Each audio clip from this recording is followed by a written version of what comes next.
Jornal da Mensagem. Oferecimento Farmacom. A Rádio da Diocese abre espaço para a informação. As notícias da sua cidade, do país e do mundo. Começa agora. Jornal da Mensagem.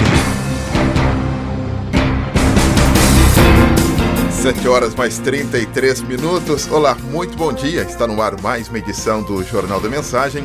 Hoje, dia 31 de julho de 2019, uma quarta-feira. O jornalismo da Rádio Mensagem tem a coordenação de Dona Eugênio. A mesa de som é dele, Robson Barros. Bom dia, Robinho.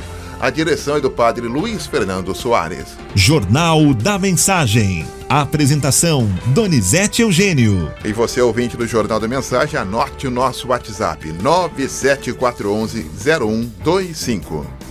Previsão do tempo. E para começar a quarta-feira, vamos então com a previsão do tempo, segundo aí o CPTEC-INPE, que nos traz as informações. Hoje o dia clareou às 6h36, vai escurecer às 17h40. Probabilidade de chuva hoje de apenas 5%. A temperatura deve chegar no máximo hoje a 25 graus. Segundo o CPTEC, nesta quarta-feira o sol vai aparecer entre poucas nuvens, mas no litoral poderá haver um pouco mais de nebulosidade em alguns momentos do dia, com pequena chance de chuva fraca no litoral. As temperaturas não sofrerão mudanças significativas. Para amanhã, quinta-feira, que é o dia do bazar aqui na Rádio Mensagem, haverá predomínio de sol em toda a região, hein? Temperaturas elevadas na parte da tarde e mais baixas durante a noite e madrugada. Estradas. 7h mais 34. Atenção, motorista, vamos então atualizar informações das estradas.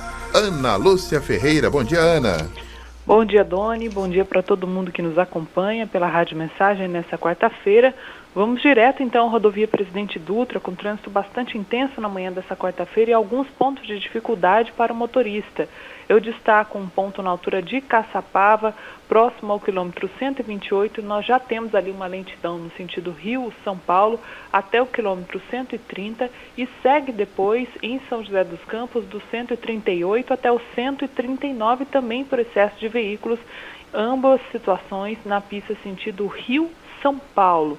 O motorista encontra bastante dificuldade, principalmente esse que vem no sentido Taubaté até a cidade de Jacareí e segue em direção à capital paulista. Dificuldade também para o motorista, a próxima região de Guarulhos, próximo à entrada aí do Shopping Internacional de Guarulhos, nós tivemos uma colisão ainda há poucos instantes, envolvendo aí 2 veículos de passeio, com uma pessoa que ficou presa, inclusive, entre as ferragens, e várias outras batidas que aconteceram na sequência dessa batida e traz aí um prejuízo significativo na região de Guarulhos, neste momento, pela rodovia Presidente Dutra.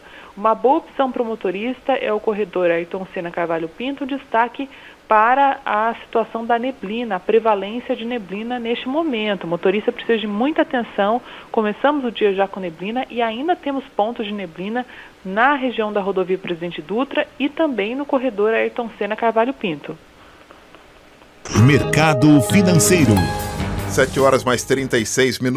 Foi divulgado ontem, uma pesquisa que mediu a expectativa do povo brasileiro em relação ao crescimento.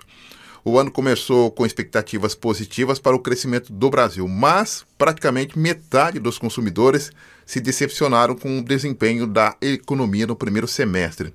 Segundo o levantamento, 44% dos brasileiros iniciaram 2019 com estimativas positivas. 6 meses depois, no entanto, só 13% avaliaram o desempenho como acima do esperado. Outros 49% consideraram pior em relação à expectativa inicial.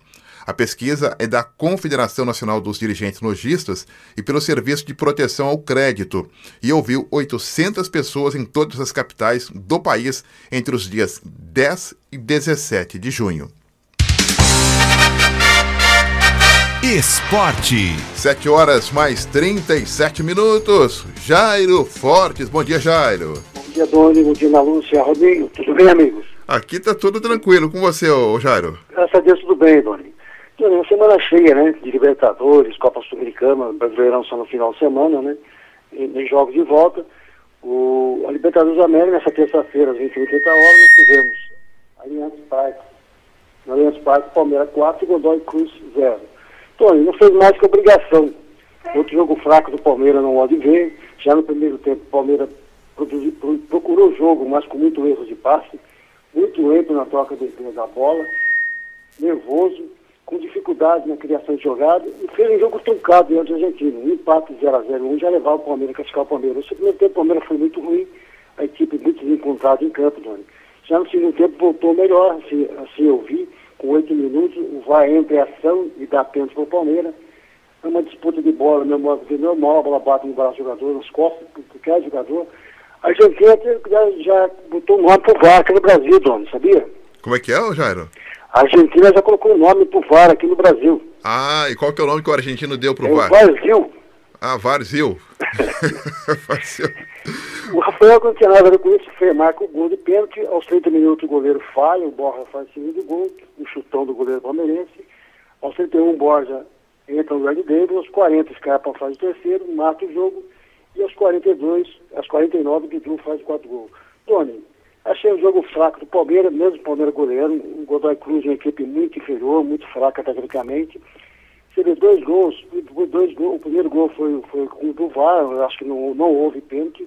O segundo gol foi um chutão do goleiro do Palmeiras, que o goleiro do argentino fez uma lambança lá e fez com que o Borja fizesse o segundo gol. Eu acho que o Palmeiras classificou, tinha de vencer o Godoy Cruz, já venceu, empatou lá na Argentina, mostrando a fraqueza da equipe argentina. O Palmeiras tem que melhorar, não vi todo esse futebol. Tem gente contente, feliz, mandando mensagem aí, a torcida, alguma parte é feliz, mas outra um pouco preocupada, que o Palmeiras nada mais vai enfrentar agora na próxima fase. A decisão aqui de Libertad e Grêmio, um dos dois deve enfrentar o Palmeiras, né, Tony? Entre Libertad ou Grêmio? Libertad ou Grêmio. O Grêmio deve ser por 2-0, deve passar para outra fase, hoje enfrenta a equipe lá no Paraguai. Se o Grêmio passar, que está bem encaminhado, vai enfrentar o Palmeiras agora nas quartas de final, mano. Olha, com esse futebolzinho do Palmeiras aí, olha o que o Grêmio leva, hein? Eu também acho. Eu comentei os dois primeiros gols do Palmeiras, foi gols praticamente um decidido pelo VAR, que eu acho que não foi pênalti, é aquela questão de interpretação, né? E o segundo gol foi o gol achado, um chutão do Everson lá, o goleiro saiu muito mal do gol, foi dividir na entrada da grande área, ficou na dúvida, põe a mão, vou com o pé, vou com a cabeça, acabou pegando a bola e embora fez o segundo gol. Aí o time argentino abriu, foi para cima, tentando buscar alguma coisa, porque já estava tudo perdido. Aí o Palmeiras matou no contra-ataque com 2 gols de Scarpa e Dudu. Achei um jogo muito limitado do Palmeiras, esperava mais do Palmeiras. Pode ser a tensão, o nervo do Palmeiras, dos jogadores palmeirenses que não vencia há já 5 jogos, pode ter contribuído. É um jogo grande agora nas quartas de final. Acredito que deve ser o Grêmio deve passar pelo Libertad, viu, Doni? Eu também acredito que o Grêmio deva passar aí pelo Libertad, mas o Palmeiras, interessante, a expectativa, né, pelo elenco que tem, pelo time que tem, pelo investimento que tem, tá faltando futebol, viu, Jairo? Tá sim, tá faltando. Ontem o Filipão fez uma mexida, eu não entendo porque o Scarpa tá na reserva daquele time, que não vem jogando, tá vendo com o Rafael Veiga, insistindo no Borja. Mas outro Dudu muito apagado, principalmente no primeiro tempo, que ele fez o gol, nada mais que isso. O Dudu não atravessa uma boa fase, voltou mal da parada. Realmente o Palmeiras entra numa fase decisiva de Libertadores, meio complicado, não apresentando um bom futebol. O Filipão monta o Palmeiras nos contra-ataques. Eu acho que é um time que devia ser montado de uma forma diferente, agredindo o adversário, procurando gol, mas isso o Palmeiras não vem fazendo. E o modesto time do Godoy Cruz, Doni, no primeiro tempo tem mais domínio de bola, domina a bola, toca bem a bola, mas não tem penetração, não tem jogadores de frente, fica difícil realmente fazer gol em alguém. Com isso o Palmeiras acabou vencendo por 4-0. É um placar que dá a impressão que o Palmeiras jogou uma grande partida, mas na realidade isso não ocorreu, verdade. É um placar enganoso, então? Enganoso. Não é enganoso porque realmente a equipe do Godoy Cruz não ofereceu resistência, uma goleada estava prevista acontecer, sabe, Dona? Mas agora que pegar um time mais forte, provavelmente o Grêmio, a gente vai ver até onde o Palmeiras vai chegar, né? Ontem também, Jair, eu tive a oportunidade de acompanhar o primeiro tempo do Cruzeiro e o River Plate, e parecia que o River estava jogando na Argentina no primeiro tempo. Só deu o River, né, Doni? Só deu o River. Eu também assisti. Teve umas alternâncias, de repente o Cruzeiro cresceu um pouquinho, foi para cima, mas o River tomou conta do jogo, fez uma bela partida. Foi um bom jogo de futebol, com alternância de domínio de bola, mas achei que o River jogou melhor. Com isso acabou empatando 0-0 e nos pênaltis, né? Deu o River Plate 4-2, com o Henrique e o David perderam o pênalti pelo Cruzeiro. O Cruzeiro, Doni, vem vivendo uma fase não muito boa esse ano, né, Doni? Está muito bom no Campeonato Brasileiro, lá perto da zona de rebaixamento, uma 17ª colocação, e reflete, né? Ele representa na própria Libertadores. Uma mudança de jogadores, você vê o Robinho, o Fred, que foi titular no ano anterior, tinha entrado na reserva, uma mudança, chegou o Pedro Rocha, enfim, o Cruzeiro está numa fase aí que está complicada, agora tem de pensar na Copa do Brasil, que vai pegar uma pedreira também com o Internacional de Porto Alegre, e também recuperar o Campeonato Brasileiro, né, Doni? Então, Jair, essa questão da crise do Cruzeiro, o que estava segurando é justamente a estada na Libertadores. Agora, saiu da Libertadores, a crise vai se acentuar, hein? Ah, com certeza, né? Porque o Mano Menezes está apostando tudo Libertadores, como estava o Renato Gaúcho, o próprio Filipão e o próprio Flamengo, né? Mas dentro de campo as equipes não dão o retorno esperado, né? Essa queda do Cruzeiro aí, diante do River Plate, que é o atual campeão da Libertadores, é um resultado normal, eu vejo assim, porque o River Plate está no mesmo nível do Cruzeiro, mas sempre o Cruzeiro foi muito forte em Minas, no Mineirão, e a torcida cruzeirense esperava um outro resultado, né, Doni? Tá certo então, Jair. Você volta daqui a pouco? Doni, só rapidinho, Doni, posso, só completando para cá da Libertadores. Vamos lá. Às 20h30 também teve o Olímpia 1, LDU 3, ali o classificado. Hoje, quarta-feira, mais 4 jogos, Internacional e Nacional do Uruguai, 19 e 15 horas. Cerro Porteño e São Lourenço. E às 21h30 horas, um grande jogo, Boca Juniors e Atlético Paranaense. E o Flamengo, porque nós temos 2 primos, né? Tem o Milionário e o Zé Rico, você sabia disso, né, Paulo? O Palmeiras Milionário e o Zé Rico o Flamengo. E o Flamengo recebe o Emelec já no Maracanã, o Emelec se venceu a primeira partida 2-0, outro jogo complicadinho aí, Doni, apesar que eu acho que o Flamengo deve passar aí, viu? Não, tem que passar, né? Senão a casa cai também, né? Tá gastando muito dinheiro para pouco futebol, né, Doni? É outro também que tá pendurado aí na questão aí na financeira e não tá demonstrando no futebol, né? O Milionário é rico, Doni, não tem jeito. Tá certo. Você volta daqui a pouco, Jairo? Com certeza. Um abraço para você, Jairo Fortes. Volta daqui a pouco com outras informações para o nosso Jornal da Mensagem. Você é ouvinte muito privilegiado, né, com todas essas informações também. 7h mais 45 minutos. E perseguidos pela ditadura militar no Vale do Paraíba, criticaram as declarações do presidente Jair Bolsonaro, que questionou a veracidade de documentos sobre mortos durante o regime, que durou de 64 a 85. O Bolsonaro ele disse que documentos oficiais sobre mortos na ditadura são, abre aspas, balela. Ele também questionou aí a Comissão da Verdade, que apurou crimes cometidos no período. Abre aspas, você acredita em Comissão da Verdade? Foram 7 pessoas indicadas pela Dilma, fecha aspas, afirmou aí o presidente Jair Bolsonaro. E agora mexeu com muita gente, que mexeu com o sentimento, né? Então tem muita gente já se posicionando em relação a esse posicionamento do presidente Jair Bolsonaro. E também tem uma preocupação com a volta agora do recesso para os parlamentares na Câmara dos Deputados, que estavam na sua base. E em relação à questão da votação do segundo turno da reforma da Previdência, já tem muita gente questionando aí que pode até ter alteração, porque muitos deputados já voltaram influenciados pelas suas bases e também por essa fala do presidente, que mexeu com muita gente que teve parentes que até hoje não encontrou, né? Não sabe onde esses parentes estavam nesse período de 64 a 85. 7h mais 46 minutos. E em São José dos Campos, a Prefeitura lança uma consulta online para o Boletim Escolar de Estudantes. As informações chegando com Ana Lúcia Ferreira.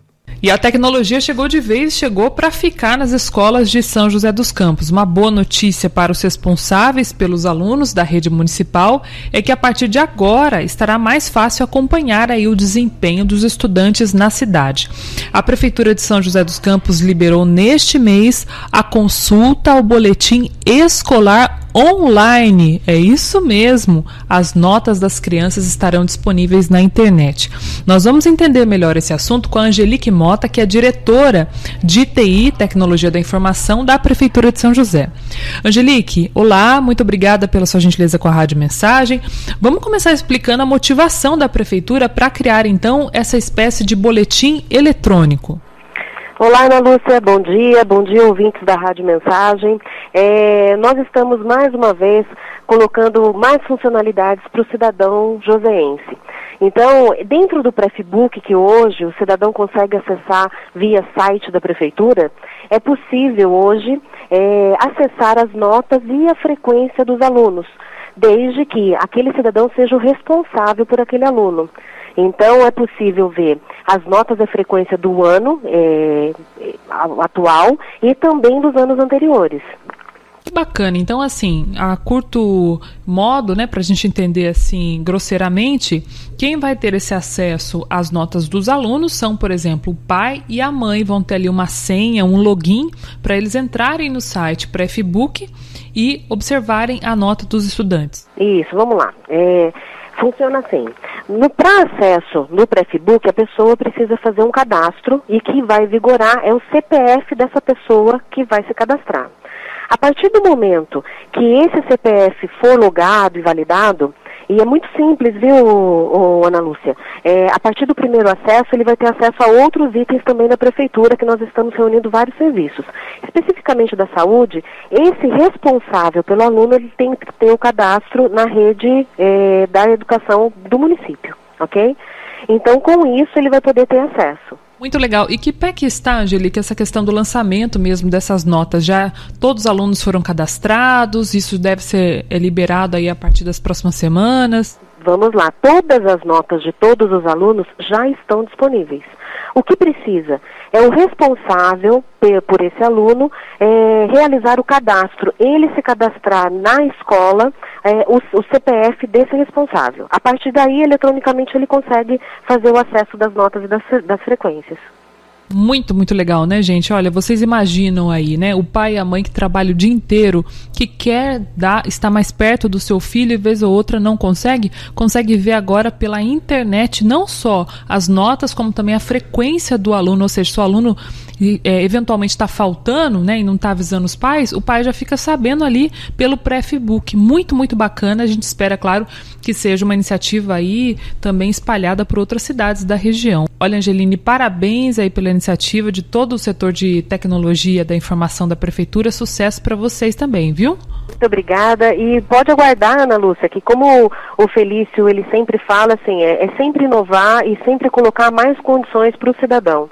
Então, não vamos ficar só no boletim escolar. Logo, logo nós teremos aí a declaração escolar, teremos mais serviços que envolvem aí o aluno. Bacana, né? De volta com você aí no estúdio, Doni.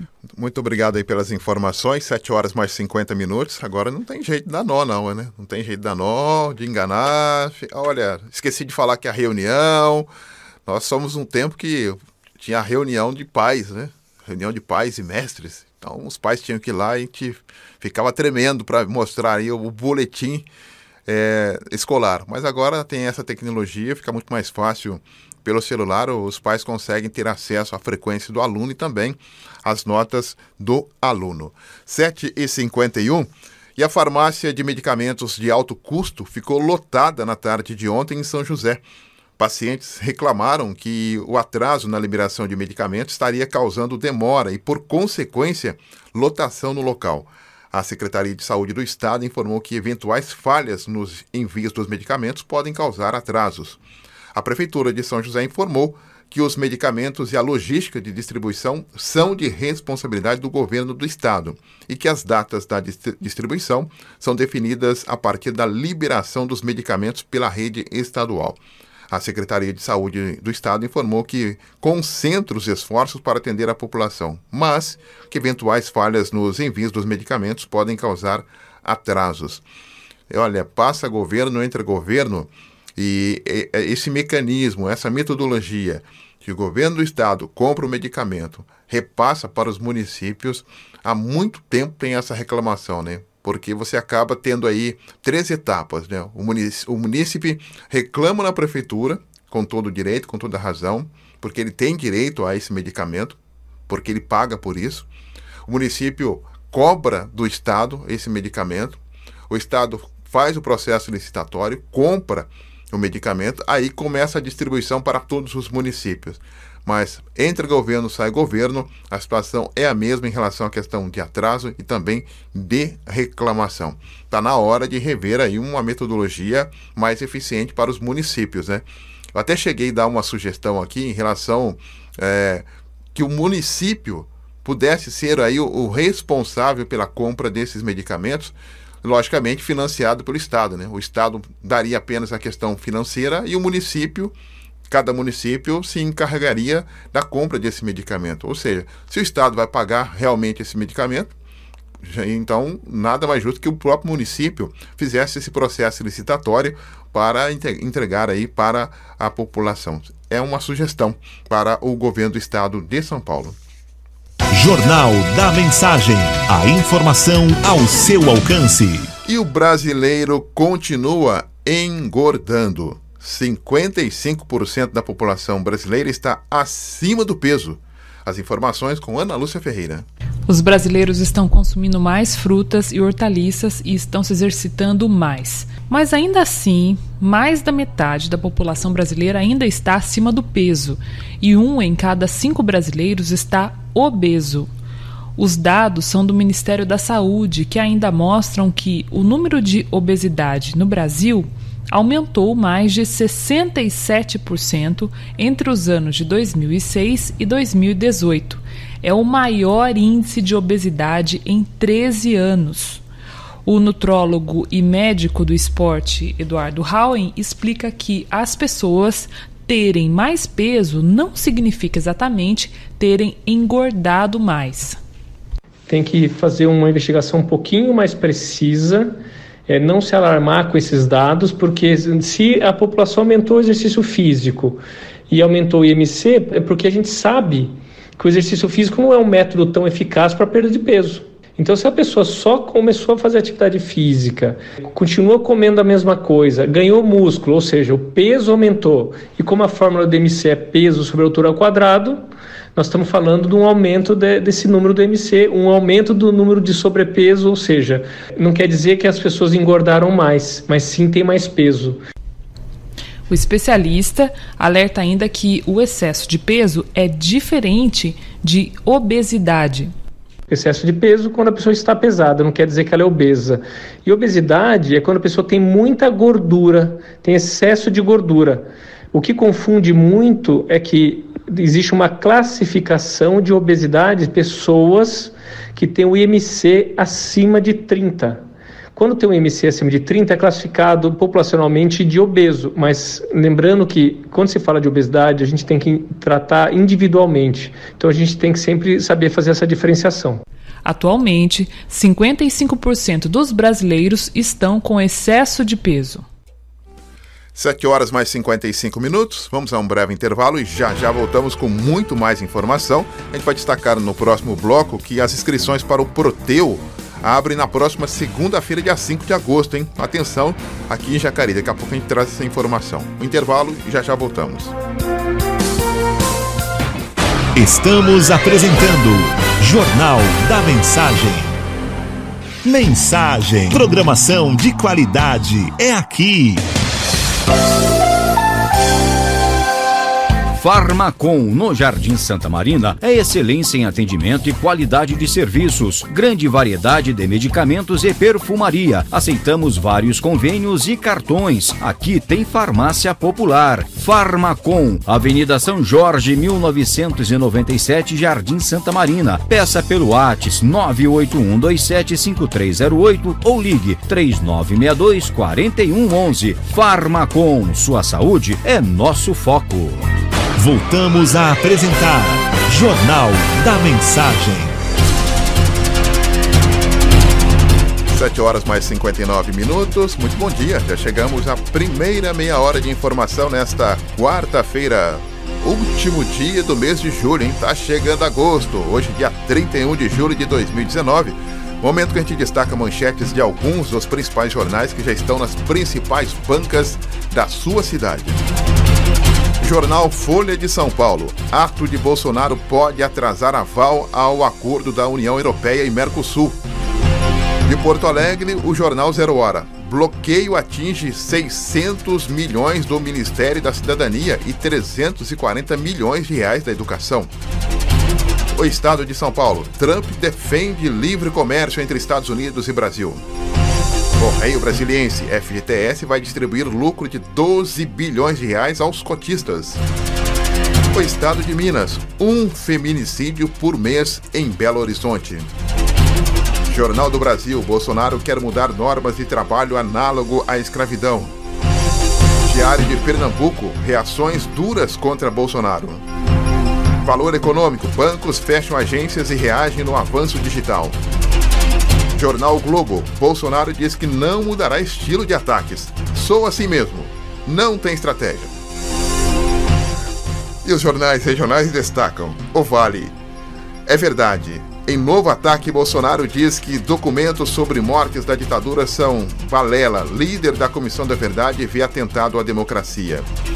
E o Jornal Diário de Jacareí destaca: Festival dos Imigrantes homenageia 10 países e ajuda entidades de Jacareí. Jornal da Mensagem. A informação ao seu alcance. E até fazendo uma referência à capa do Jornal Vale hoje, trazendo aí uma capa muito interessante, com fotos de pessoas que que estavam desaparecidas no período da ditadura, pessoas aqui do Vale do Paraíba, né? Então são várias fotos na capa do Jornal Vale, do Jornal Vale, e aquele detalhe, né? Tem muita gente que desdenha ainda desse período ditatorial, mas a imprensa tem um papel fundamental nesse porte, e eu parabenizo o Vale por esta capa de hoje. Porque ainda tem mães, ainda tem filhos, e ainda tem tios, e ainda tem sobrinhos chorando por desaparecidos. Então, é apenas uma referência de que é verdade. Tem muita gente que desapareceu. Não é balela, é verdade. 8h mais 1 minuto, pois não, Ana? 175 mil estudantes matriculados nas mais de 330 escolas estaduais aqui da região do Vale voltam às aulas nesta quarta-feira. O calendário prevê o ano letivo de 2019 para que ele termine a partir do dia 16 de dezembro. Alunos da Educação de Jovens e Adultos, o EJA, e também do Centro de Estudos de Línguas, o CEL, também retornam às atividades a partir dessa quarta. A partir de 2020, as escolas estaduais de São Paulo terão um novo calendário escolar. Haverá a introdução de recessos de uma semana ao final do primeiro bimestre, no mês de abril, e também do terceiro bimestre em outubro. Assim, os alunos e professores terão pausas ao término de todos os bimestres, ao final do segundo e do quarto bimestres, e as férias estarão mantidas. O próximo ano letivo começa no dia 3 de fevereiro de 2020, com o encerramento previsto para 22 de dezembro de 2020. 8h mais 2 minutos. Inscrições para o Proteu abrem na próxima segunda-feira, agora dia 5, hein? As informações com Ana Lúcia Ferreira. Oportunidade para os estudantes de Jacareí estão abertas a partir de segunda-feira as inscrições para o Proteu, um programa de bolsas para transporte escolar. Nós vamos trazer esse serviço para o nosso ouvinte com a Aline Bertes, que é diretora de Planejamento Escolar da Secretaria Municipal de Educação aqui de Jacareí. Aline, olá, muito obrigada aí pela gentileza com a Rádio Mensagem. O Proteu é um programa muito antigo aqui na cidade de Jacareí, mas tem muita gente que não conhece, né? Vamos começar explicando então o que é o Proteu. Olá, Ana, olá, ouvintes da Rádio Mensagem. Isso, o Proteu, ele é um programa já existente há um tempo, né, esse benefício da Secretaria Municipal de Educação, né, da Prefeitura de Jacareí, aos estudantes residentes do município de Jacareí para cursos universitários e técnicos, né. As inscrições abrem na próxima segunda-feira, vai de 5 a 9 de agosto, e esse semestre nós temos o diferencial, que é a inscrição será somente pelo sistema informatizado. Qual que é o procedimento para fazer a inscrição? Na verdade, o aluno ele vai acessar, né, o site. Isso pode ser feito pelo celular também, nós já testamos, o sistema aceita, e lá ele vai preencher com todos os dados e também anexar a documentação necessária. Vamos dar um exemplo aqui, por exemplo, né? Aquele estudante que mora em Jacareí, mas estuda em São Paulo, estuda na Grande São Paulo, e ele tem esse custo aí do transporte, um transporte universitário, ele paga um ônibus, um fretado. Esse estudante pode ter acesso então ao Proteu?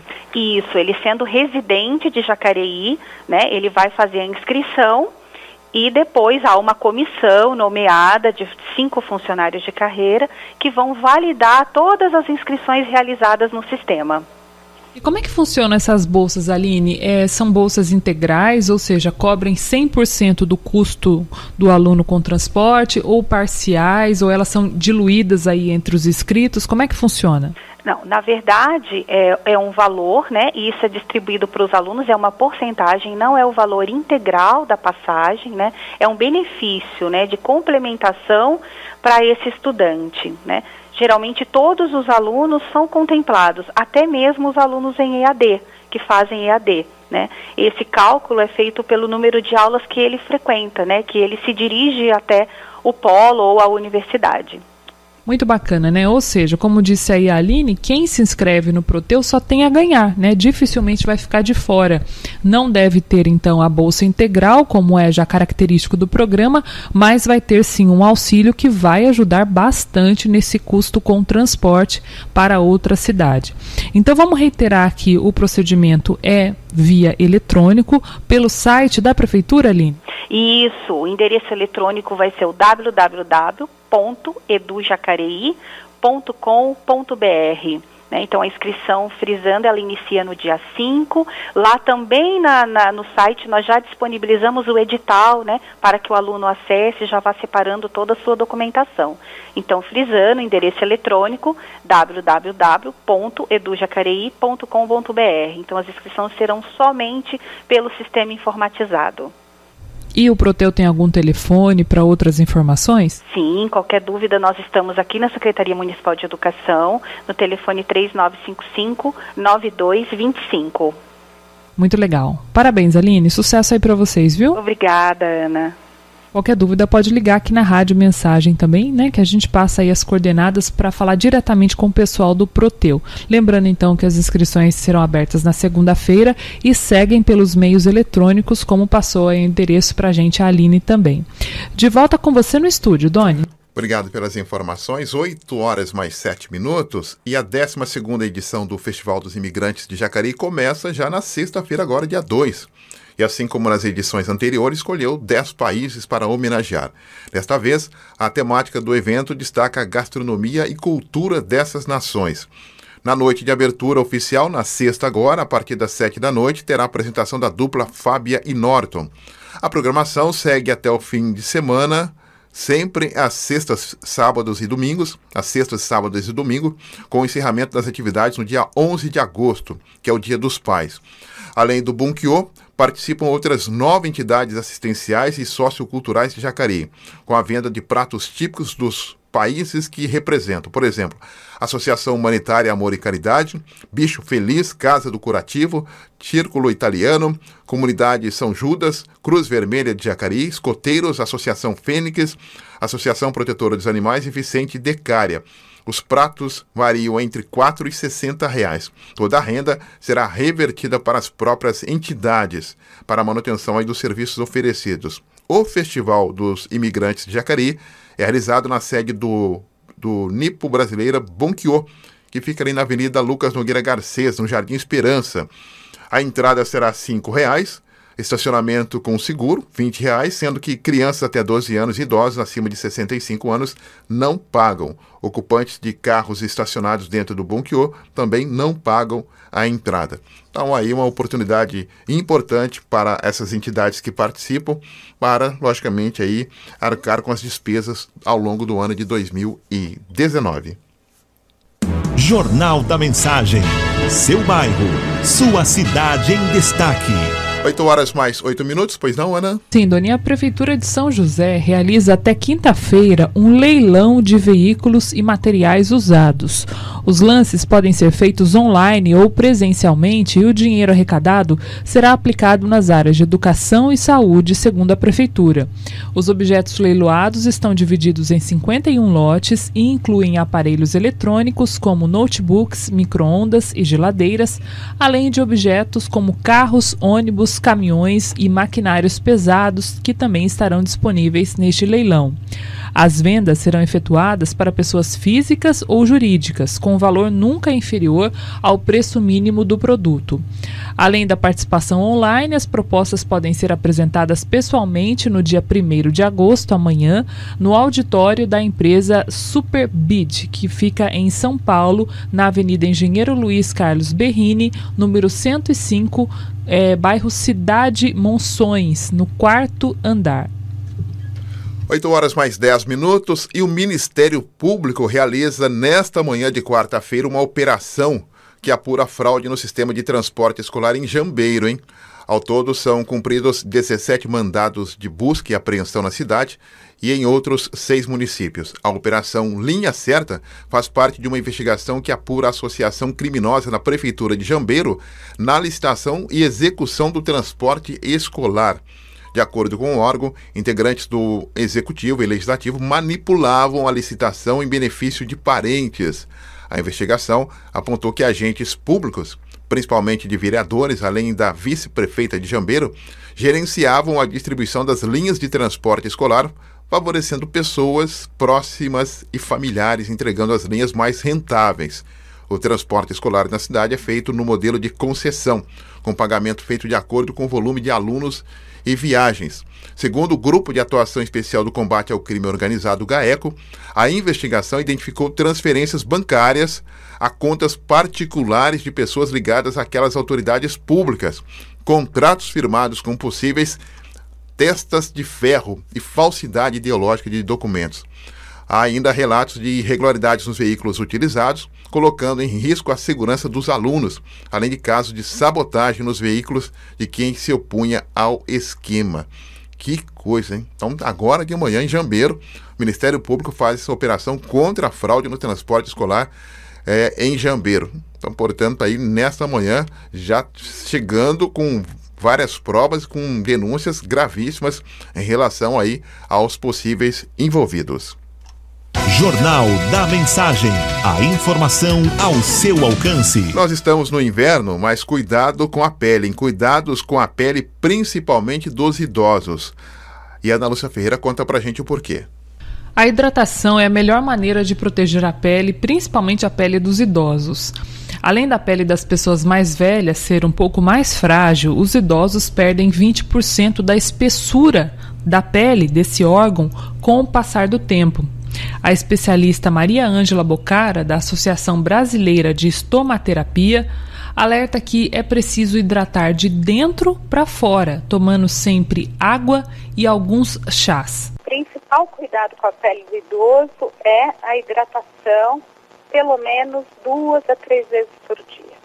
É essencial que o idoso tenha seus braços, principalmente suas pernas hidratadas, que são as áreas onde o ressecamento costuma ser maior, né? Então, após o banho, depois de enxugar bem a pele, sem fricção, fazer a hidratação, evitando os óleos, ok? Porque o óleo, ele faz uma barreira protetora, mas não hidrata.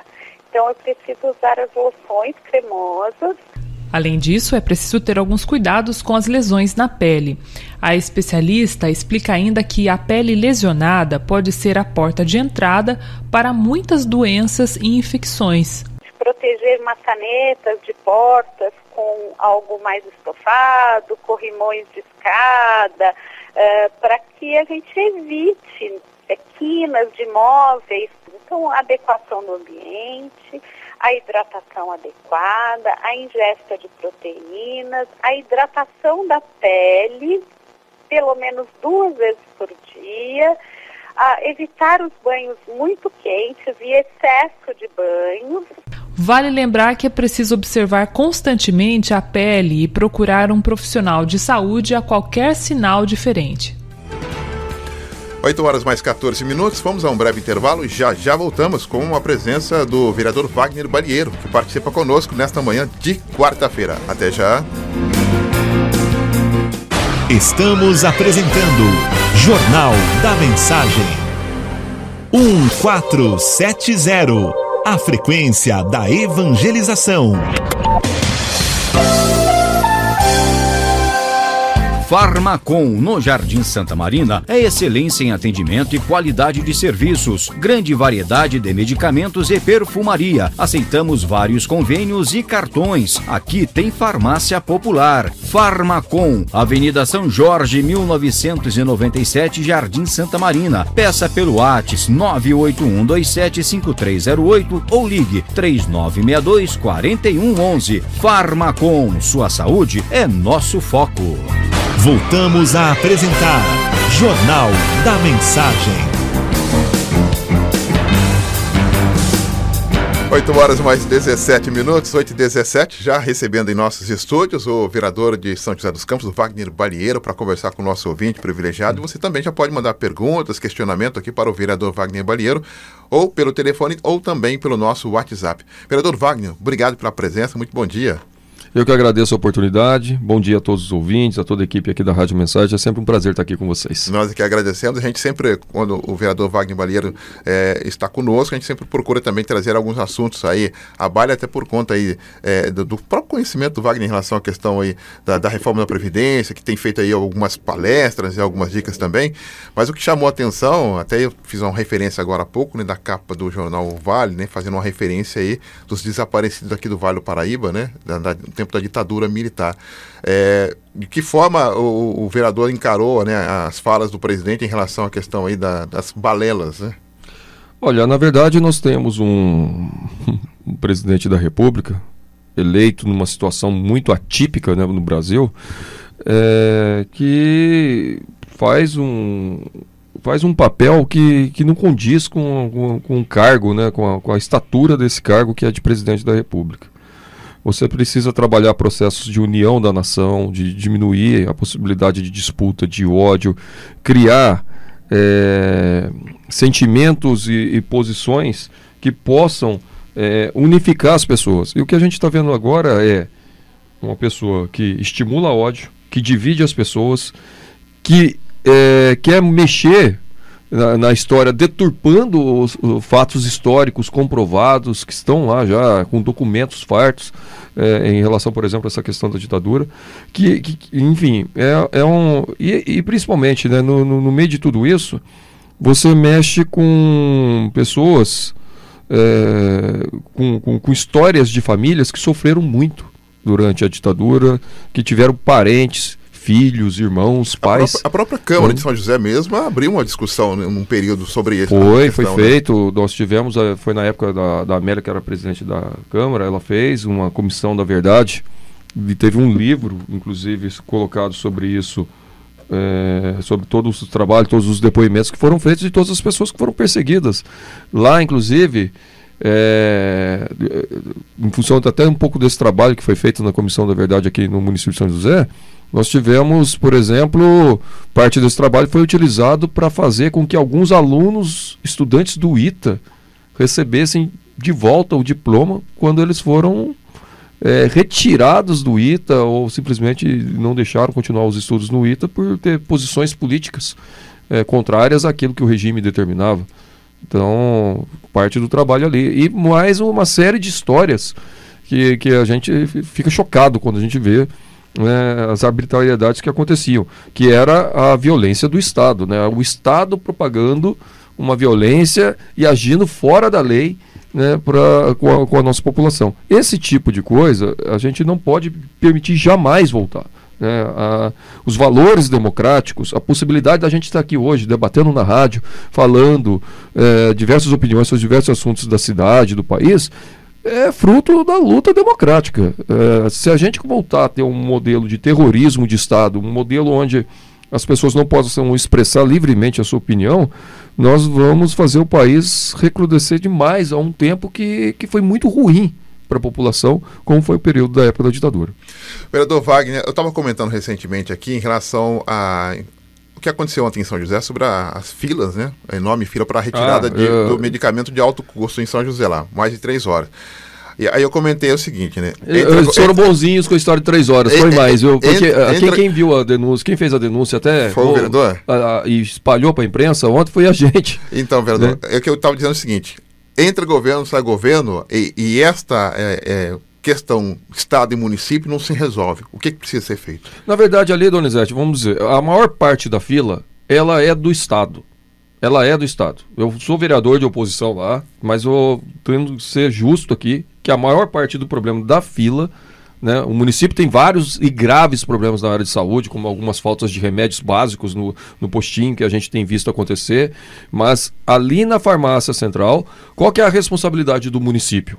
O prefeito Felício arrumou um espaço muito acanhado, muito pequeno para o tamanho da demanda. Então, você tinha uma situação muito melhor onde era o local antigo, e agora, para esse atual local, não cabe, né? E é todo dia. Tem esse problema de superlotação. Essa fila todo dia? Praticamente todo dia. Se você for lá ver, é quase que todo dia. Tem dias que a coisa estoura, assim, fica gigante, como é o caso do dia 15, dia 30, que é quando concentra mais datas ali, mais pessoas para tirar o remédio. Mas você tem o Estado, né? E aí não é entrar governo, sair governo, o governo é do mesmo partido há 20 anos e é 20 anos com essa mesma confusão, né? Então, eu, inclusive, tenho cobrado muito o Estado com relação a essa situação dos remédios, que ali tem duas situações: o remédio que falta, que não chega, que demora, e muitas vezes o remédio chega, mas a burocracia para retirar o remédio é tanta que vai atrasando e que vai demorando mais. Muitas vezes o remédio está lá, mas a pessoa tem que vir 2, 3, 4 vezes, porque a guia está lá no outro setor do Estado, que vai para cá, que vai para lá. Por isso que eu estou defendendo muito que, por exemplo, toda a questão da Diretoria Regional de Saúde de São José dos Campos, ela tem que ocupar aquele espaço do prédio da coletoria ali na frente da Praça Afonso Pena, um prédio que está sendo restaurado, é um espaço do Estado. Já começou o restauro ali? Está quase terminando. Um investimento de R$1.300.000, que foi fruto da nossa ação judicial para preservar aquele patrimônio histórico e principalmente para fazer com que aquele prédio, depois de preservado, restaurado, bonitinho, ele tenha alguma utilidade no centro da São José. E como o Estado está alugando um prédio por R$30.000 praticamente, num lugar que ninguém tem acesso, R$30.000, vai para um prédio que é próprio do Estado, para de pagar aluguel e começa a atender a população num local mais acessível, principalmente para resolver esses problemas.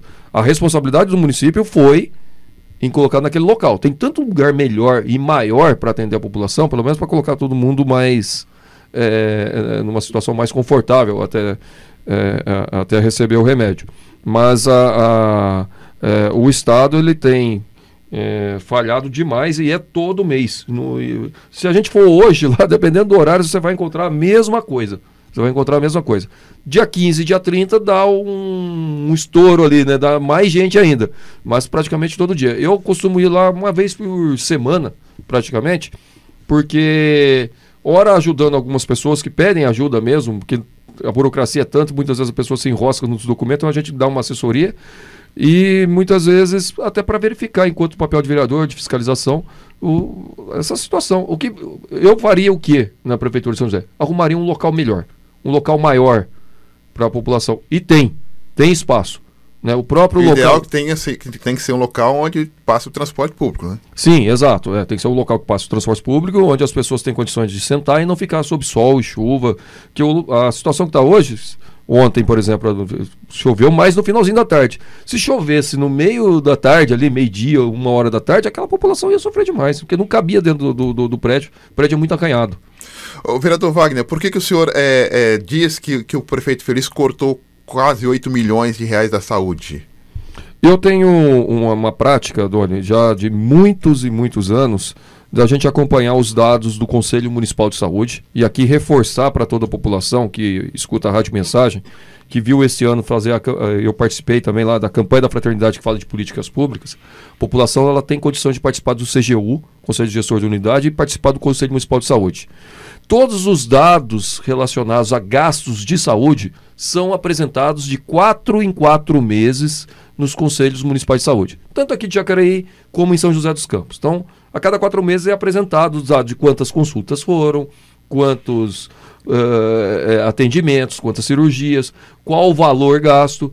E o dado do Comus desse ano, dos primeiros 4 meses, ou seja, de janeiro a abril desse ano, comparado com o do ano anterior, mostrou, com os dados da própria Prefeitura, que houve uma diminuição de valores gastos de saúde, 8 milhões.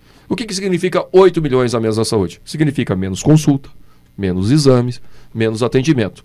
Aí vem um outro número, quando ele apresenta a consulta. Quantas consultas a menos foram? Menos 4 mil consultas. Que uma coisa relaciona a outra. Menos dinheiro, menos consulta, menos remédio, enfim. Né? Quando a gente tem hoje a denúncia que a gente tem feito bastante agora, que é a história de a prefeitura anunciar e fazer convênios com hospitais e entidades importantes da cidade no tratamento de saúde, quando faz com Provisão, Rocha Mármore, Pio 12, é a história de fazer o contrato e não cumprir o contrato. O caso do Pio 12 é um caso emblemático. O que aconteceu? A prefeitura faz um contrato, então o Pio 12 aceita fazer esse contrato, a prefeitura verificou e também assina o contrato falando que dá para atender, faz um contrato de 72 milhões de reais por 18 meses. Uma média de 4 milhões por mês. 4 milhões por mês para atendimento no Pio 12. Quem encaminha o paciente para o Pio 12? A prefeitura. A prefeitura avalia a situação do paciente, é paciente com câncer, é paciente com problema cardíaco, que o Pio 12 é dessas duas áreas, oncologia e cardíaco. A prefeitura libera e o Pio 12 faz o atendimento. Dos 4 milhões por mês que deveria ser gasto nesse contrato, previsto, está lá, público, contrato, o gasto mensal está sendo de 3 milhões. Ou seja, daquilo que foi combinado, daquilo que tem o dinheiro reservado, 1 milhão por mês estão sendo deixados de investir no atendimento a pessoas com câncer ou com problema cardíaco no Pio 12. 1 milhão. 1 milhão de reais dá para atender muita gente por mês, que está sendo executado a menos no contrato entre a prefeitura e o Pio 12. Então tem pessoas que estão na fila que acabam falecendo, porque câncer e problema cardíaco não é uma situação extremamente complicada, ou quando demora para atender, tem um quadro muito piorado e muito mais caro para atender depois. Então, qual que foi a cobrança nossa? A gente já fez vários documentos, essa semana que começa de novo as sessões de Câmara, eu vou falar bastante sobre isso. Nós precisamos e vamos pedir e cobrar para que a prefeitura faça com o Pio 12 exatamente aquilo que eles combinaram. Nós não estamos querendo que aumente ou que diminui. Faça aquilo que combinaram. Combinaram 4 milhões por mês, tem que gastar 4 milhões por mês em atendimento às pessoas com câncer e com problemas cardíacos no Pio 12. Está gastando 3, 1 milhão a menos por mês. O senhor chegou a fazer um pedido de informação? Por que isso está acontecendo? Nós vamos fazer nessa quinta-feira. Nessa quinta-feira, porque formalmente a Câmara está em recesso, mas eu fiz questão de divulgar bastante sobre isso. A cidade está sabendo, a prefeitura está sabendo. Aí fica um jogando para o outro. É que a prefeitura está querendo encaminhar o paciente, mas o Pio 12 não tem condição de atender. O Pio 12 fala que a prefeitura não encaminha o paciente. O fato é, a população que está ficando sem atendimento nessa história, em duas áreas muito sensíveis. Como é que eu cheguei nessa informação? E aí vale para todo cidadão e para toda a população que quer participar de um debate sobre políticas públicas. Todos esses dados são públicos. Estão no portal da transparência, estão acessíveis à população. É uma batalha que a gente faz para tornar mais transparente possível todas as outras informações que o cidadão tem direito de saber da prefeitura.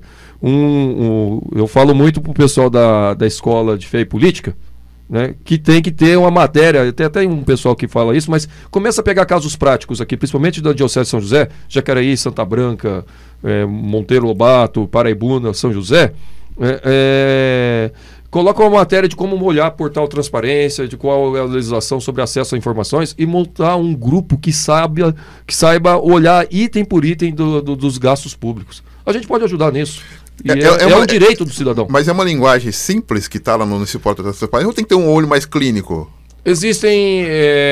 Tem uma legislação que obriga a ter uma linguagem simples.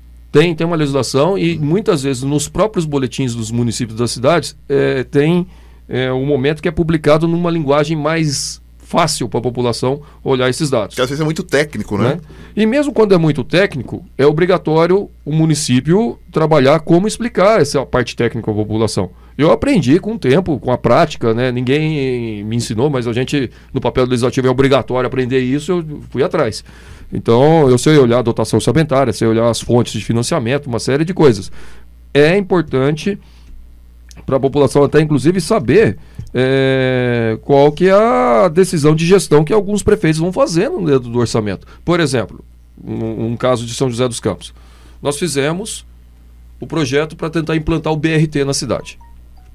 O sistema de ônibus rápido, igual o modelo de Curitiba e tal, né? Foi aprovado junto à Caixa um financiamento de 800 milhões. O prefeito Felício abandonou o BRT. O que eu fiz no Portal Transparência? O BRT foi feito um financiamento e tinha começado projeto, tinha começado algumas coisas. Quanto de dinheiro que gastou no BRT? Que já tinha gasto, né? Tá onde isso daí? Tá no Portal Transparência. Aí eu fui ver lá, 14 milhões de reais. Ou seja, gastou 14 milhões de reais entre projeto, como foi parte financiada, teve que pagar até juros, desses 14 milhões, quase 1 milhão e 500 mil reais foi de juros. Que é a contrapartida da prefeitura? Porque assim, você tem o dinheiro próprio da prefeitura, uma parte foi feita com dinheiro da Caixa Econômica Federal, então quase que meio a meio ali, 6, 7 milhões da Caixa Econômica e mais 5 milhões ali da prefeitura. E aí o que aconteceu? Já do período que já ficou disponível esse financiamento e o que já usou, deu quase 1 milhão e 500 mil reais de juros. Teve que pagar também. Abandonaram o projeto. Abandonaram e cancelaram o projeto do BRT. Só que daí foram gastos 14 milhões de reais. 14 milhões que foi, jogado fora. E agora a opção vai ser o VLT, né? Não, mas são coisas totalmente diferentes. Totalmente diferentes, em lugares completamente diferentes. Você tem o BRT, que era para atender o atual sistema de ônibus da cidade, utilizando os corredores de ônibus da cidade e priorizando vias exclusivas para os ônibus na cidade toda. Isso era o BRT, o local de atendimento.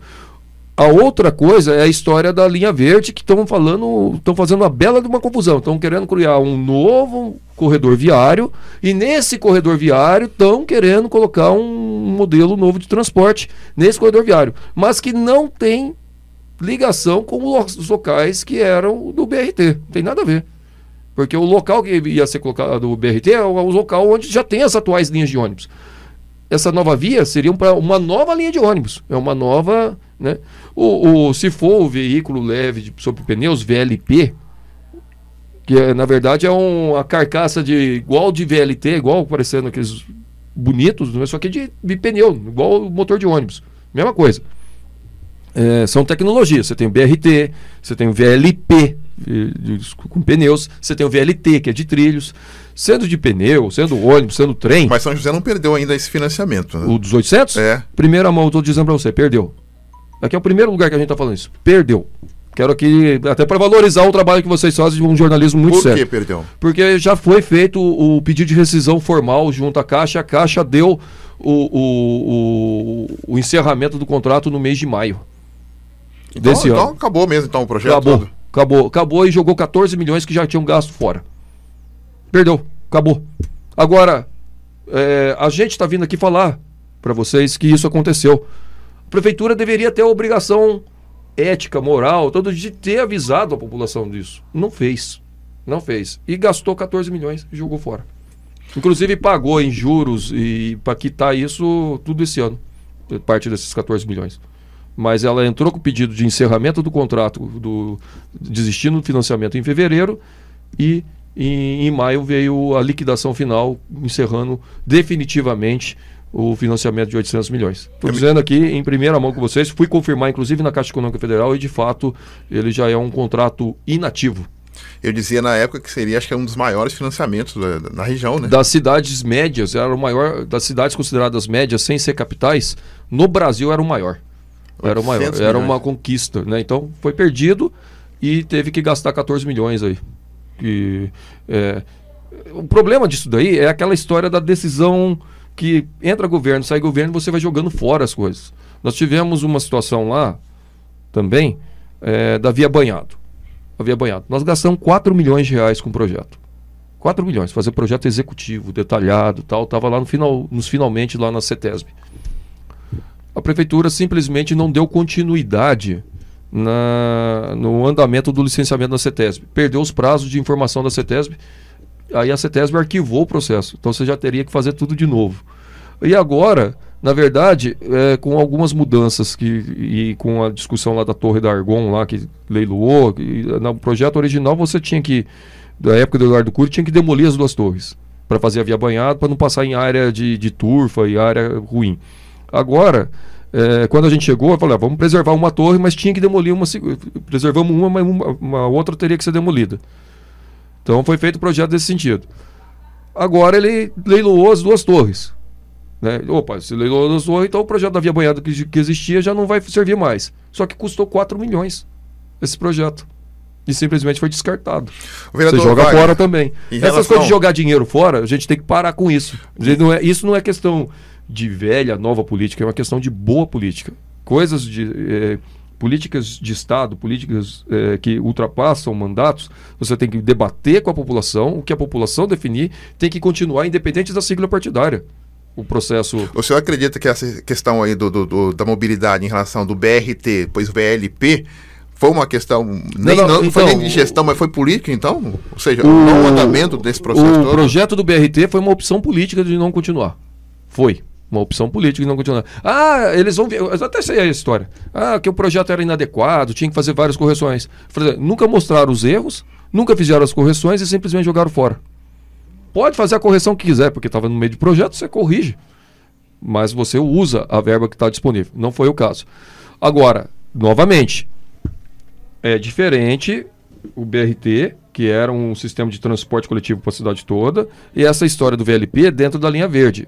Que tem 2 coisas que a gente precisa ter clareza aí. A linha verde, o que a gente votou na Câmara? Que faz um marketing danado e a coisa... Inclusive, eu fui durante muitos anos e tenho muito orgulho de dizer que eu trabalhei 11 anos na CETEP, a empresa onde fica as linhas de transmissão. Aliás, uma excelente empresa, onde eu tive possibilidade de trabalhar nesse período todo e sou muito grato por isso, inclusive. Né? A prefeitura, na verdade, quando votou na Câmara a história da linha verde, votou, na verdade, uma desapropriação, simplesmente uma desapropriação, onde a CETEP está sendo desapropriada uma parte do eixo da linha, da faixa, né, de transmissão, no valor de 61 milhões de reais. 61 milhões de reais. Como que vai ser pago isso? Uma parte pago em dinheiro e o restante pago em isenção de IPTU, porque a CETEP paga quase 15 milhões de reais por ano de IPTU na cidade. Então, vai ficar até 2023 sem pagar IPTU e depois vai ter um IPTU a menos. Para a CETEP foi um bom negócio? Claro que foi um ótimo negócio. Qual que é o negócio da CETEP? Recebe receita por transmitir energia. Ela tinha uma faixa de terreno que ela não fazia nada, né? Era ociosa ali? Totalmente ociosa. Não havia receita nenhuma, só tinha despesa com IPTU, limpeza, manutenção. Então, ela vai vender essa área, a receita dela continua a mesma, mas vai diminuir bastante a despesa, porque ela vai deixar de pagar IPTU daquela área, vai deixar de fazer manutenção de uma área que não servia para nada para ela. Né? Vai aterrar as linhas. Não vai não. O projeto é fazer a lateral onde já não tem as torres. Então as torres vão continuar lá do mesmo jeito. Se a CETEP ou a EDP Bandeirante quiserem aterrar as torres para fazer um negócio imobiliário, elas podem. Mas isso fica a critério da empresa, não da prefeitura. Então as torres vão continuar do mesmo jeito, no mesmo lugar lá. Não é a função da prefeitura aterramento, então? Oi? O aterramento não é função da prefeitura, e mesmo na área que vai ser talvez implantado o viário, que eles estão com outro pedido na Caixa Econômica Federal para fazer financiamento disso. Pra você ver, eles cancelaram um empréstimo de 800 milhões, mas entraram com um pedido de 100 milhões de financiamento na Caixa agora para tentar fazer esse viário.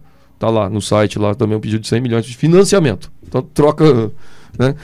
Enfim, mas não tem ao longo da área que foi desapropriada, não tem torre nenhuma. Como é que conseguiu fazer isso aí? É importante dizer que, na verdade, antigamente tinha uma linha de transmissão, uma torre nesse pedaço, né? Como a torre era muito antiga, era da década de 40, ela não tinha mais capacidade, tinha que fazer uma nova linha. Aí fizeram a nova linha mais para dentro da faixa. Aí ficou uma faixa mais ou menos de 30 metros de largura ao longo de todo o eixo. Isso inclui Jacareí aqui também. Jacareí, São José, Caçapava.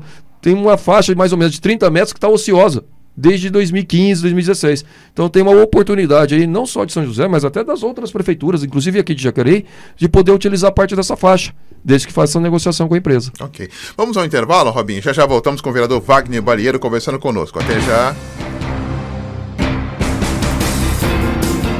Estamos apresentando Jornal da Mensagem. Você está na melhor programação, 1470. Mensagem.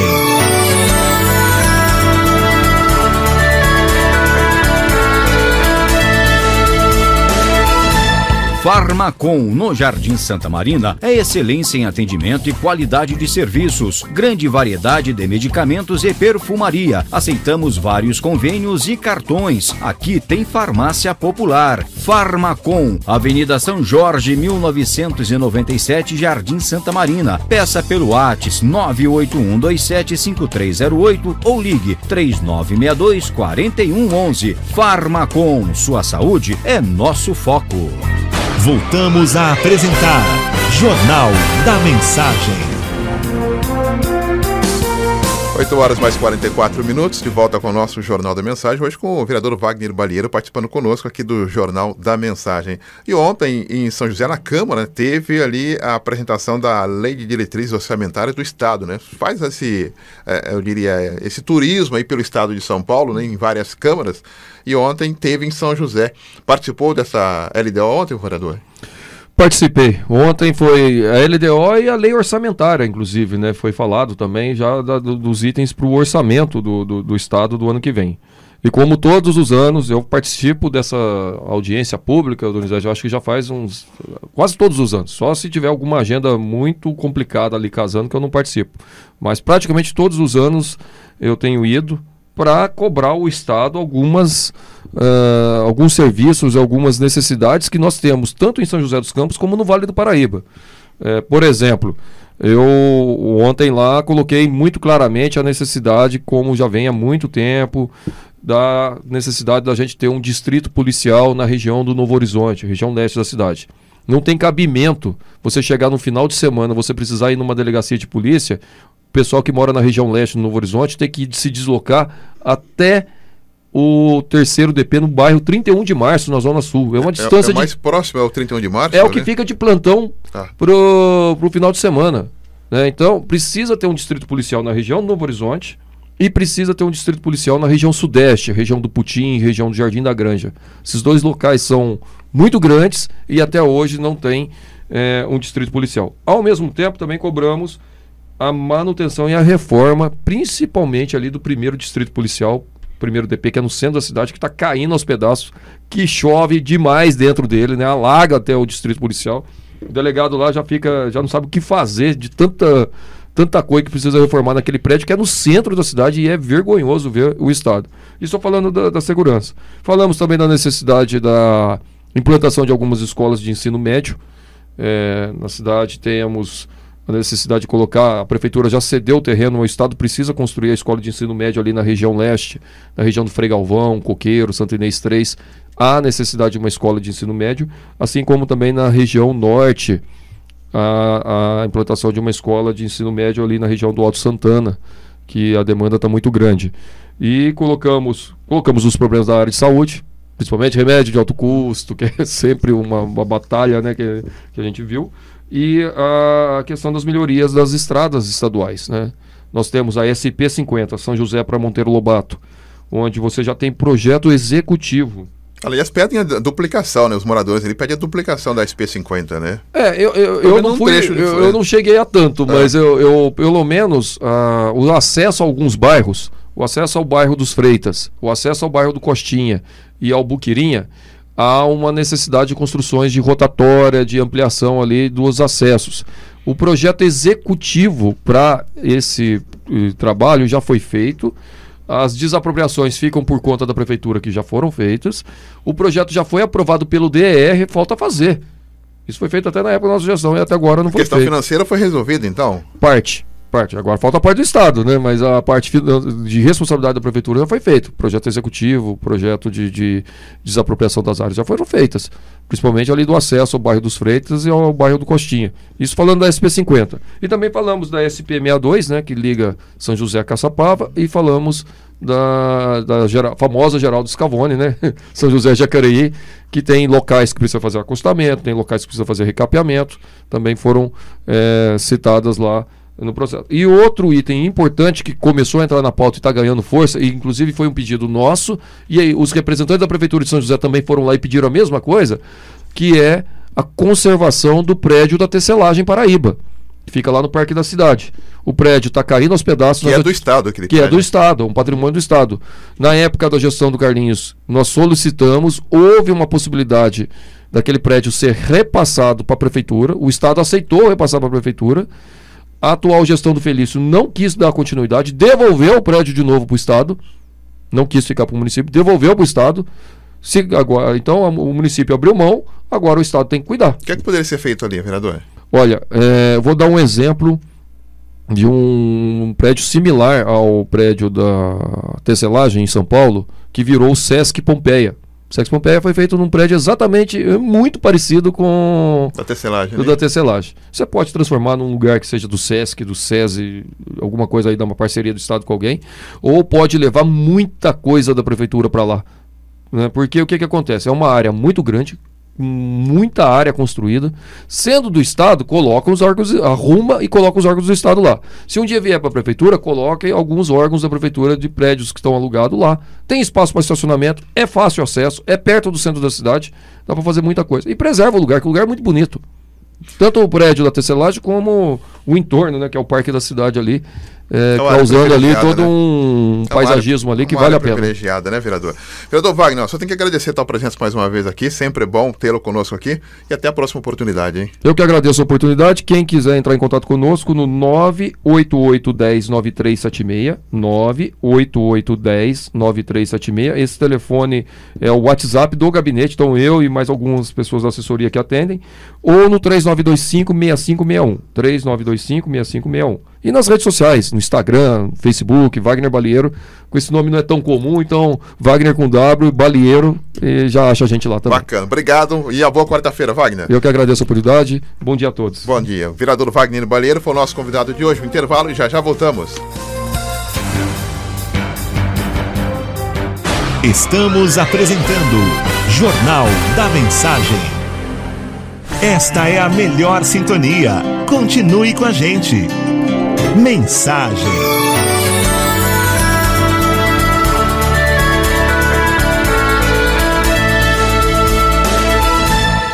Farmacom, no Jardim Santa Marina, é excelência em atendimento e qualidade de serviços. Grande variedade de medicamentos e perfumaria. Aceitamos vários convênios e cartões. Aqui tem farmácia popular. Farmacom, Avenida São Jorge, 1997, Jardim Santa Marina. Peça pelo WhatsApp 981275308 ou ligue 3962-4111. Farmacom, sua saúde é nosso foco. Voltamos a apresentar Jornal da Mensagem. 8h53. Esporte. Alô, Jairo Forte, chega mais, Jairo.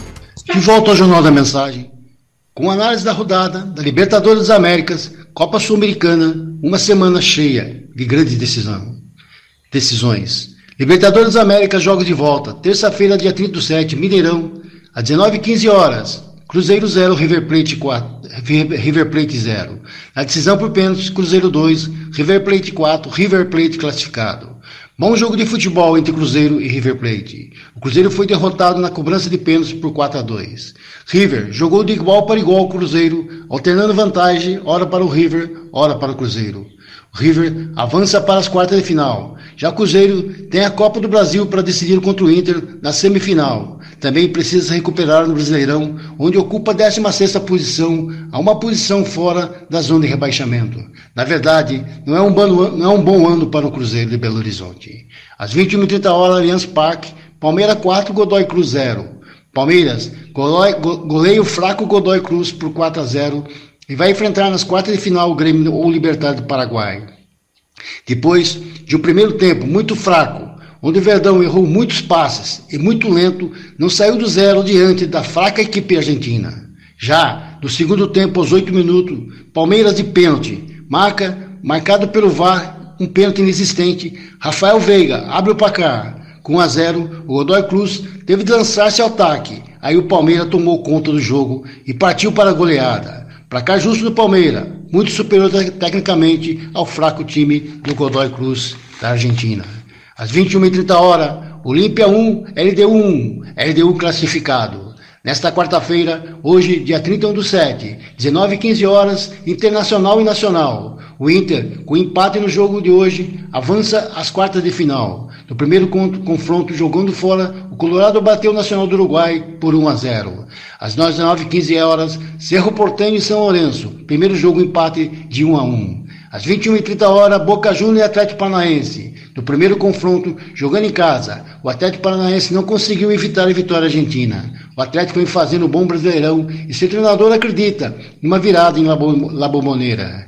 Às 21h30, Flamengo e Emelec. O time milionário do Flamengo perdeu no jogo de ida por 2-0, jogando em Equador para Emelec. Agora, com o Maracanã lotado, tem de reverter o placar. Uma derrota pode estourar uma crise interna no Mengão. Mengão esse que, igual ao primo rico Palmeiras, já foram desclassificados na Copa do Brasil. Ainda, nesta quinta-feira, no Paraguai, às 21h30, Libertad e Grêmio. O empate classifica o time gremista para as quartas de finais e irá enfrentar o Palmeiras. Ainda, Copa Sul-Americana, nesta terça-feira, às 21h30, Fluminense 3, Peñarol 1, Fluminense classificado. Quarta-feira, às 21h30, Atlético de Minas Gerais e Botafogo. Quinta-feira, também às 21h30, Corinthians e Montevidéu de Wanderers. Abraços, amigo do Jornal da Mensagem. Volta às 10h30 com mais esportes. Valeu, Jair. Um grande abraço. Muito obrigado pela sua participação. Você volta daqui a pouco, hein?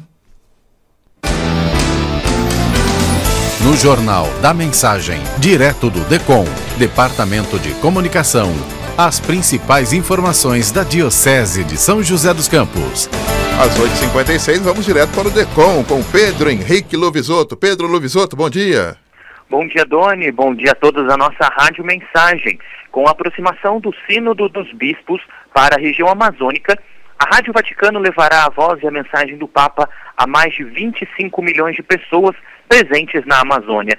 Há mais de 61 anos, o Brasil ouve a voz do Papa através da Rádio Vaticano. Depois de um período de ausência, a partir de 1º de agosto, amanhã, o programa brasileiro da Rádio do Papa volta a transmitir em ondas curtas para a região amazônica.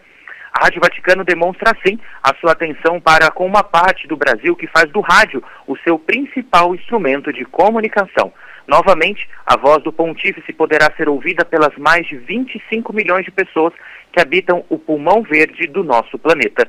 A decisão atende à demanda da realidade radiofônica da Amazônia e comprova a importância que o Rádio Vaticano dá aos ouvintes que em todos os lugares do planeta têm o direito de receber a mensagem do Pontífice e as notícias da Igreja Católica. E reforço o convite para a palestra que acontecerá hoje, logo mais às 19h30, na paróquia Coração de Jesus, em São José dos Campos. A psicóloga Maria Clara Lobato irá refletir sobre a crise no valor da vida e vai fazer um confronto entre dois assuntos que vale muito a reflexão: os jovens e o suicídio. O encontro é promovido pelo Conselho Diocesano da Família. O suicídio, lembrando, é um caso de saúde pública. A cada 45 minutos, uma pessoa se suicida no Brasil. Atualmente, essa é a segunda maior causa de mortes entre jovens de 15 a 25 anos. A RM Vale possui a terceira maior alta nos suicídios em todo o estado de São Paulo em 36 anos. A região registrou 132 mortes por suicídio em 2016, contra 39 em 1980, um crescimento de 238,46%. Todos podemos ajudar a fazer algo em favor da vida daqueles que estão em risco. Participe da palestra que vai acontecer às 19h30 na paróquia Coração de Jesus, na Zona Sul de São José dos Campos. Da redação do Departamento de Comunicação da Diocese, Pedro Lovisotto. Grande abraço, Pedro. Obrigado pela tua participação conosco e até amanhã, se Deus quiser, com muito mais informação. 8h mais 59 minutos. Conosco aqui a Cris Victor, que está conosco aqui. Vamos falar um pouquinho da nossa meta para a Rádio Mensagem aqui, finalzinho aí do mês de julho. Cris, bom dia. Bom dia, Doni. Bom dia, Robinho. Bom dia a todos os sócios, ouvintes aí da Rádio Mensagem, aqui do Jornal da Mensagem. Tudo bem, Cris? Tô bem, graças a Deus, né, Doni? Então nós chegamos no último dia do mês. Estamos aí, finalmente julho chegou, né? Julho teve aí 3 meses. Brincadeiras à parte, mas então nós chegamos no dia 31 e graças a Deus, Doni, eu tenho uma boa notícia. Vamos lá então. Só que estamos também aqui na perspectiva, né? Porque hoje, graças a Deus e graças à contribuição de cada um, nós estamos com 94 4% da campanha. Opa, falta um pouco então. Faltam apenas 6 pontos, Doni. Somente 6 pontos. E para a Rádio Mensagem é uma grande alegria, né? Porque nós estamos vindo aí de muitos meses sem alcançar o 100%. Acredito que até mais de um ano. Então, nós precisamos da sua ajuda, contamos com a sua contribuição para que neste mês de julho nós possamos chegar amanhã e falar, olha, chegamos ao 100%. Vamos fazer uma festa amanhã. Vamos, se Deus quiser. Nós estamos nessa perspectiva aí, Doni. Então, eu vim aqui hoje, né, no Jornal da Mensagem, para passar essa informação que é tão importante da Rádio Mensagem, como está a campanha da fidelidade. E a campanha da fidelidade, então, está com 94%. Faltando 6 pontos apenas, e com certeza, você que está pensando, vai passar aqui na Rádio Mensagem, vai passar, logicamente, o seu depósito, vai fazer a sua contribuição, para que a gente possa amanhã aqui, no Jornal da Mensagem, anunciar 100%, né? Se Deus quiser, Doni, se Deus quiser, amanhã estaremos anunciando aí o 100%. Então, ainda dá tempo de você fazer a sua contribuição. Nós temos aqui a recepção da Rádio Mensagem, que é aberta, já está aberta, né? A Letícia já está lá, das 8 horas da manhã até às 17 horas. Nós não fechamos para o horário de almoço, então você pode vir trazer a sua contribuição. Também temos as secretarias paroquiais, as livrarias católicas, né? E os nossos queridos representantes aí do Clube Mensagem. Não deixe de fazer sua contribuição, estamos contando, é apenas 6 pontinhos que faltam. Muito obrigada, Doni, pelo espaço. Que Deus abençoe cada um. E amanhã, se Deus quiser, estaremos aqui anunciando o 100%. Amanhã você vai voltar para anunciar o 100%, se Deus quiser, Cris, tá bom? É nisso que nós confiamos. Vamos lá. Tá certo. Bom dia. Bom dia, um abraço. Obrigado, Cris. Oi, Ana, vamos fechar então o jornal dessa quarta-feira, Ana? Que notícia boa, hein, Doni? Vamos torcer então para dar tudo certo para a Rádio Mensagem. A gente segue aqui com a nossa missão e trazendo informação também para fechar o nosso jornal. A revitalização da Praça Júlio Mesquita está em fase final. A Praça Júlio Mesquita, que fica no Jardim Santa Maria, aqui em Jacareí, estará fechada a partir dessa sexta-feira para a finalização da terceira e última etapa das obras de revitalização que foram iniciadas pela Secretaria do Meio Ambiente ainda em abril. A previsão é que os serviços estejam concluídos na segunda quinzena de agosto. Nessa fase estarão sendo realizados os trabalhos de plantio de mudas e paisagismo, bem como a instalação de iluminação e troca de postes. Todas as lâmpadas convencionais nas ruas do entorno da praça também foram trocadas por luminárias de LED. Todo o piso foi substituído e foi realizada a manutenção do playground, também em bancos, além de poda de árvore, pintura, calçadas novas, troca da grama, canteiro e acessos. Vai ficar muito bonita essa praça, viu, Doni? A reforma está sendo feita em 3 etapas, uma vez que a praça possui 5.000 metros quadrados, é uma das mais conhecidas aqui de Jacareí. Cada fase está sendo feita com o fechamento da área com alambrado para dar maior segurança aos frequentadores do local que continuam ali fazendo as suas caminhadas pela manhã. Muito bem. E para fechar, também uma boa notícia para quem é do Jardim Morumbi, em São José dos Campos, hein? Hoje, dia 31, daqui a pouquinho, a Prefeitura vai entregar a Unidade Básica de Saúde do Jardim Morumbi, que será a 27ª da rede de saúde a receber o programa UBS Resolve no Jardim Morumbi. Olha que bacana, hein? São cerca de 22 mil usuários da unidade passarão a se beneficiar com os serviços disponibilizados pela UBS Resolve do Jardim Morumbi, Zona Sul de São José. E com essas informações, ponto final no nosso Jornal da Mensagem. Estaremos de volta daqui a pouquinho às 10h30 da manhã, depois ao 12h15, com o programa Falando de Vida. Um grande abraço, uma ótima quarta-feira a todos, fiquem todos com Deus. Tchau, tchau. Você acompanhou o Jornal da Mensagem.